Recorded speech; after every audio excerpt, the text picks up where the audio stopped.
What's up, ladies and jelly spoons? Welcome back to another video. Let me just say, what do you think of the hair? Huh? What do you think of all this going on right now? I think it looks pretty good, except for this. I don't know what the hell that is. But what do you think? Should I wear a hat? Should I not wear a hat? Should I just keep this look? I'll leave it up to you. Comment below. Put it down there. But for a long time, I've been teaching you guys some sleights, and I think I want to start showing you guys some routines now. So we're gonna start with a routine called the Biddle trick. It's actually a super simple trick, but I've done some things to it to make it a little bit my style, and that's it. So let's just break into the good stuff.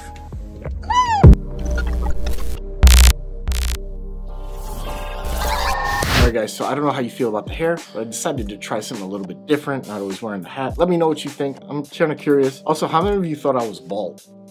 How many actually thought I was bald? That's what I want to know. So today I'm going to show you the Biddle trick. The Biddle trick is actually an old trick that uses end grip, and that's kind of where Biddle grip came from because of this trick, I suppose. So I'm going to show you my handling of it, and then that'll be it. You could go off and do your amazements. All right. Also, be sure to check out 𝗦𝗧𝗨𝗙𝗙 because I have some really cool stuff that we're selling on there on my boy Gianni and other people, and I really think you'll enjoy some of the magic that's on there. Also, I'll be doing this trick with my cards. These are dead hands, and if you want your own dead hands, you can get yours at 𝗏𝗏𝗏𝗏𝗏𝗏𝗏𝗏𝗏𝗏. It's 9 out of 10 skin doctors agree that it will improve your double lift if you get dead hands. So just something to think about. Start with the Biddle trick. It doesn't matter what card you pick, but since you're not here to pick one, I'll pick one for you. The 8 of clubs. So the 8 of clubs will be sticking out of the deck. You can see it right there. And the whole point is I'm going to try to challenge myself and dribble to about where I think that card is.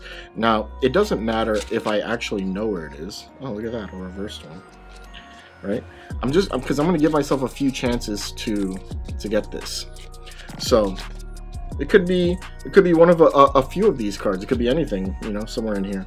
So I'm going to pick out 5, and that should give me a good chance. So we'll do 1, 2, 3, 4, and these 5 cards right here. Now, I think this is a good I think this is good. So we'll start with this. We'll start with the 3 of clubs, if that was your card, or the ace of clubs, or the 8 of clubs, the 7 of clubs, or the 8 of diamonds. Could be one of those. Let's take a look. Let's see if I can get this right. If I take one out and put it in the deck, that should leave me with 3 of clubs, ace of spades, 7 of clubs, and the 8 of diamonds, which means your card is this face down one right here, the 8 of clubs. So that's it. That's the Biddle trick. I've added a few things to it. I've changed it around because the original one I mean, this trick doesn't even really make that much sense to me, but I wanted it to be a little bit more haphazard and free, so I changed the handling a little bit. So let's get right into it right now. All right, so the first thing is you're gonna have somebody pick a card. Now, what I used in this was the convincing control, which is basically this, and then the card is outjogged and you call the card. So this is the card back here, and another random card is sticking out. You can do all kinds of things, but whatever you decide to do, you're going to control the card to the bottom. That's the point. You want to control the card to the bottom. And by the way, if you want to learn how to do the convincing control, I have a video right there and you can go learn it yourself.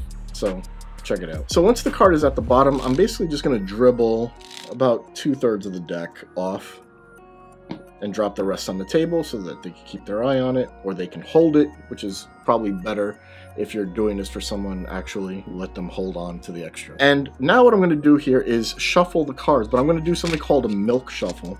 So basically I'm going to keep the selection at the bottom as I just casually shuffle these cards, and the way to do that is to just hold on to it. So you hold on to it and you pull everything out, and what that does is it leaves the bottom card, and you're basically just dumping cards on top of it after that. All right, so that's your milk shuffle. You just strip it off the bottom and shuffle off. Now from here, what I want to do is place this card, which is the selection, 3rd or 4th from the top. And the way that I do that is very, very bold. I spread off about 3 cards.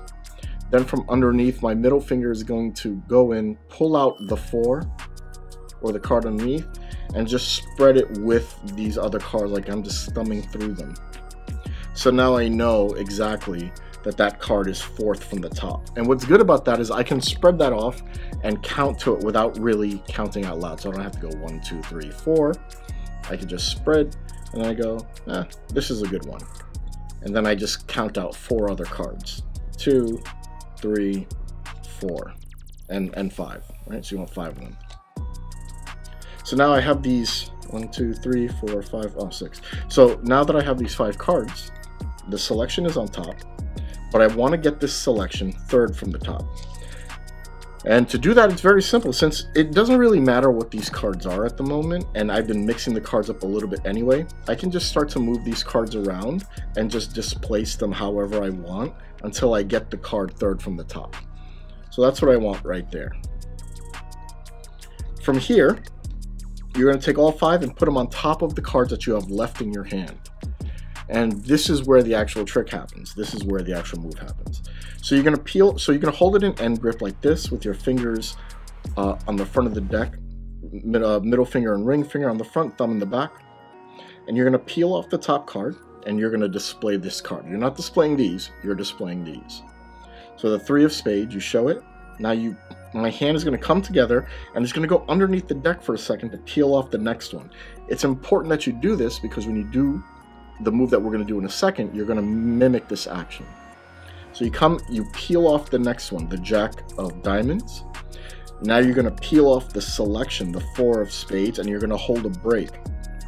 As you come back, you're going to add it to the bottom as you peel off the 7, and then the next card. So the card ends up at the bottom of this packet. So I'll do it for you again in action. So you peel the 7, you peel the 7, you peel the 4, you hold a break, you add it to the bottom, you peel the Jack, you peel the 3, and these go on the deck that they're holding, or whatever. So now the trick is pretty much done. Whatever you want to do from here is fine. You can do a false count if you want using an Elmsley count. So you can come here and just go, 1, 2, 3, 4, 5 cards. If I pull one out, that leaves me with 4. And then you could show the 4 that their card is gone, and you can spread out the pack to show that theirs is in the middle, right? You could do that. Or you could pretend to do the invisible card thing. Sometimes what I've done is I say, can you just name your card? They name their card, and I go, okay, so that would be the Jack, the 7, the 4 of spades, the 7, and the 3, and I just pretend to deal that one out, and it's in the middle of the deck. Whatever you want to do is fine. It doesn't really matter. But that's it. That's the Biddle trick. It's a super simple trick. You can add things to it. You can take things away from it. This is my handling of it. I hope you enjoy it, and I'm going to be doing a bunch more tutorials for things and routines nowadays. Not so much of the moves, but we're going to be adding in some routines and teaching you guys how to start putting things together. I think we've done long enough of just the moves. So I hope you guys enjoyed the video. I will see you guys in the next one. Let me know what you think of my hair. I think I'm close to the 𝐷𝐈𝐒𝐄 hair. I think it's starting to look pretty good. So watch out, Alex. I'm coming for you.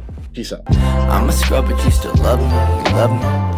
Even though I don't make no money, you've been there when the times get ugly. I'm a scrub, but you still love me, you love me. I'm a scrub, but you still love me, you love me. Even though I don't make no money, you've been there when the times get ugly.